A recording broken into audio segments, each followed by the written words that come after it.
એ નિર્દોષ મન જે છે એ ભગવાનને બહુ ગમે છે. હું કહું અહીંયા બેઠા પછી તમને ને મને કનૈયો જો બહુ વાલો હોય ને તો જીવનમાં એક વસ્તુ રાખો, નિર્દોષતા.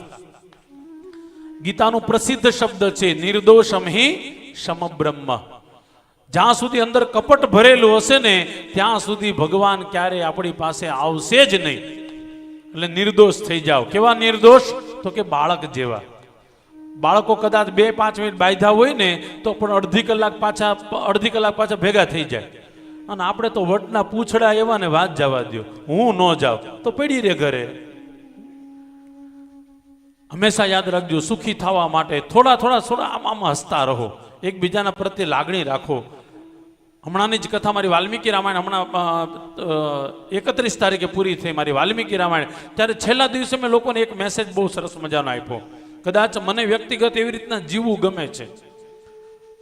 સુખી થવું હોય તો હંમેશા થોડું જાતું કરતા શીખો. 60-70 વર્ષ સુધી ત્યાં સુધી આપણે આમ પકડી રાખીએ, મારું મારું મારો મારો, આના ઘેરે ન જાઓ. ભગવાન કે હવે ગુજરવાનો ટાઈમ આવ્યો તારે, હવે તો હખણા રહ્યો પણ નહીં. માણસની જાત છે એ સુધરે જ નહીં. આજે પહેલા દિવસ છે, મારે તમને ખાસ કહેવું છે, એ રિયલી કહેજો, કનૈયો જોઈએ છે? યસ નો?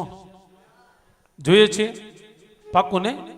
મારે તો જોઈએ છે. એટલા માટે એક નિયમ એવો લ્યો કે હું મારી જિંદગી જે છે ને એકદમ ટ્રાન્સફર રાખું. જેમ આઈનો જેમ મને બધું દેખાડે, મારું શરીર, મારું ચરિત્ર, બસ એવી જ રીતના હું બધાને મારામાં જે છે બધું દેખાડી દઉં. અને જ્યારે તમે અંદરથી તમે છો એવા દેખાઈ જાઓ ને પછી સમાજની સાથે તમને રહેવાની બહુ મજા આવશે. આજે મેકઅપ ઉપરથી બહુ કરીએ છીએ પણ અંદર બહુ કાળા છીએ, ઈ કોને કહેવા જાશો?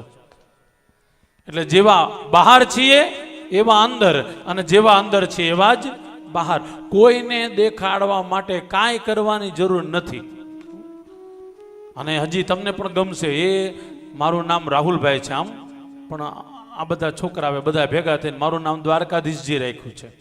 એટલે છેલ્લા 2 વર્ષથી મને લોકો દ્વારકાધીશજી, અહીંયા જો કાંદિવલીમાં જ રહું છું, હા, હું ક્યાંય આઘો નથી રહેતો. પણ મેં એક જીવનમાં નિયમ લીધો છે, સુખી થવા માટે છે ને મુંબઈ જેવું સ્ટેટ તમને ક્યાંય નહીં મળે.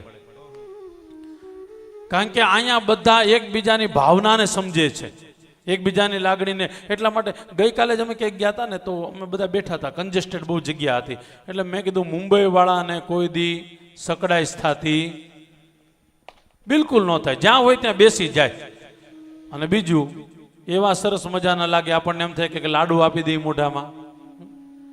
હા, અને આ જ રીતના જીવન જીવવાનું. હજી કહું છું, પહેલો દિવસ છે, 1-2 નિયમ ખાસ રાખજો. અહીં આવો ત્યારે ભાગવતજીને પ્રણામ કરો. અનુકૂળતા હોય તો યજમાન પરિવારે ખાસ ભાગવતજીની પરિક્રમા કરવી જોઈએ.